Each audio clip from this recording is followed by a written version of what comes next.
It was a Wednesday afternoon on the 405. Los Angeles. The kind of gridlock that makes you question every life decision that led you to this freeway at this hour. Trucks on both sides. Sun coming through the windshield like it had a personal problem with you specifically. And then, without warning, the engine light came on. Not a flicker. Solid. Staring at me like it had been waiting all day to do this. Then the car shuddered once. And died. I coasted to the shoulder near the Sepulveda exit. Hazard lights on. 18-wheelers blowing past at 70 miles an hour, close enough to shake the mirrors. I sat there for exactly 3 seconds. Phone in my hand. One call, and this is someone else's problem. Instead, I got out, walked to the front, popped the hood.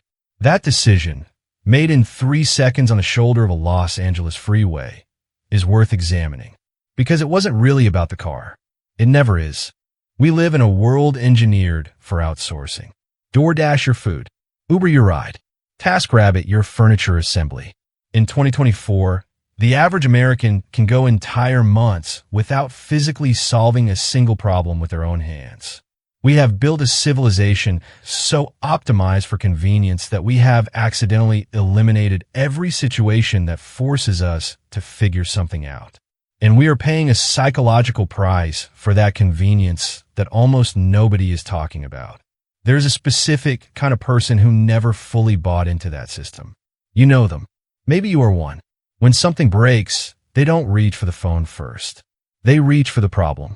That choice, seemingly small, seemingly just about carburetors and timing belts, is actually a decision about the nature of reality itself.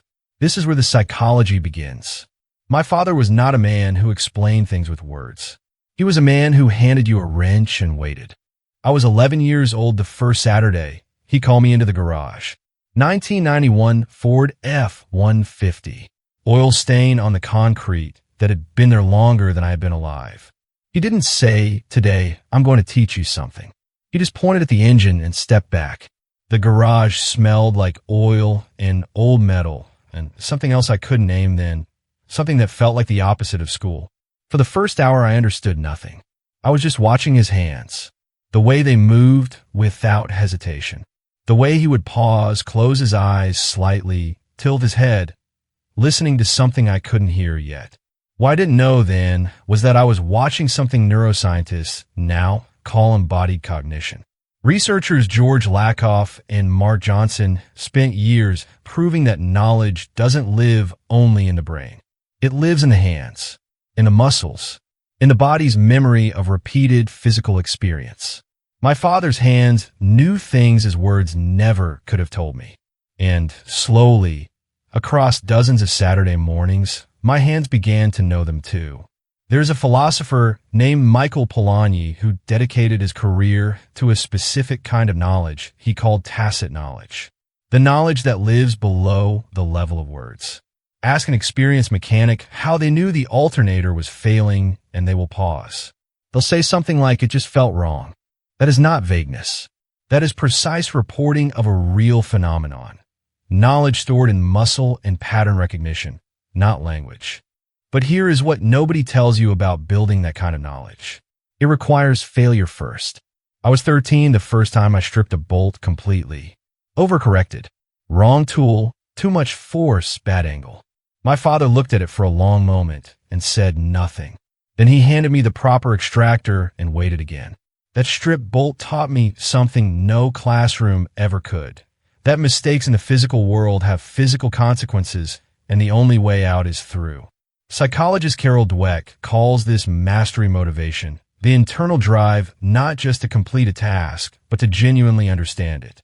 Every stripped bolt, every wrong diagnosis, every knuckle cut on a sharp edge while reaching into a tight space. Each one was a deposit into something that would pay dividends for the rest of my life. Consider what the brain is actually doing when it diagnoses an engine fault. According to researcher Alan Baddeley's work on working memory, the brain can only hold a limited number of variables simultaneously. Diagnosing a mechanical problem pushes that system to its absolute edges. You are processing sound, smell, temperature, visual behavior, and history all at once. cross-referencing them against knowledge built through physical experience. This is not passive thinking. This is the brain operating at full capacity. And when the problem finally yields, when the engine turns over after 40 minutes of focused diagnosis, the brain releases dopamine. Not a small amount. A significant neurological reward for a real-world problem solved by real-world attention. Research shows that manual problem solving triggers the same reward pathways as creative achievement. The garage is not just a workspace. It is, neurologically speaking, one of the most rewarding environments a human being can occupy. Compare that to scrolling. Compare that to outsourcing. Compare that to never having to figure anything out. There is also something in the relationship between mechanical work and time that modern life has almost completely destroyed. Fixing an engine cannot be rushed. There are torque specifications that exist for physical reasons, not bureaucratic ones. Cut a corner and the problem returns, usually worse. This teaches a lesson the ancient Stoics understood and that Walter Mischel's famous delayed gratification research confirmed decades later. That the ability to stay with a difficult process, to resist the shortcut, to trust that patience will be rewarded, is one of the most powerful psychological traits a person can develop. People who internalize this lesson carry it everywhere. Into their careers, into their relationships, into the way they handle setbacks. They become unusually skeptical of anything that promises a quick solution, because they have learned, in the most physical and irreversible way possible, that quick solutions are usually lies. In 2019, my business hit a wall. 3 clients gone in 30 days. Revenue cut in half. Everyone around me was panicking, offering advice, suggesting shortcuts, recommending I pivot immediately, move fast, do something dramatic. I went to the garage instead, not to avoid the problem, to remember how to think about it. Because the garage had taught me something that no business school teaches, that a broken thing is not a failed thing. It is a thing waiting for patient attention. Psychologists Edward Deci and Richard Ryan call this autonomy. The deep human need to direct your own problem solving, to trust your own capacity over external authority. I had been building that capacity since I was 11 years old on a Saturday morning with grease on my hands and a father who trusted me enough to let me figure it out. The business recovered, not because of a shortcut, because I stayed with it. Albert Bandura spent his career studying what he called self-efficacy, the belief that you are capable of producing the outcomes you want through your own effort. His research is clear. Self-efficacy is not given. It is built, incrementally, through specific experiences of difficulty overcome. Every engine that was not running and then was running built something in me. Every problem that surrendered to patience rather than panic told me the same thing. The world responds to attention. Things that are broken can be understood. And if they can be understood, they can be fixed. That is not a mechanical lesson. That is a philosophy of life. Working on a car is one of the last remaining places where a person can be completely, verifiably right. In most of modern life, success is ambiguous. Did the meeting go well? Hard to say. Is the project good? Depends who you ask. But an engine that was not running and now is running, that is not a matter of interpretation. The feedback is absolute.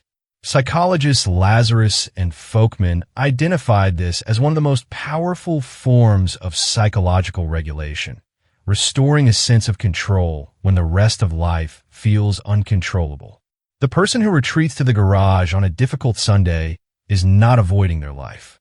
They are restoring something, rebuilding in miniature the experience of competence and clarity that the rest of the week eroded. What looks like a hobby is actually a coping strategy. What looks like a mechanical skill is actually a psychological one. The wrench my father handed me that first Saturday, I still have it. It sits on my workbench, not as a souvenir, but as a reminder of something Erik Erikson and Albert Bandura both understood. That identity forms through skill, and skills learned in relationship carry an emotional weight that no tutorial can replicate. That garage was where I learned how engines work. But more than that, it was where I learned how I work. Some knowledge cannot be downloaded. It cannot be outsourced. It cannot be borrowed from someone else's confidence or inherited from someone else's competence. It can only be built, the same way every time, by staying with the problem when everything in you wants to walk away. The question worth sitting with is not whether you know how to fix an engine. The question is this: what broken thing in your life have you been standing in front of, hood up, waiting for someone else to come along and tell you what to do? Because the answer was always going to require your own hands.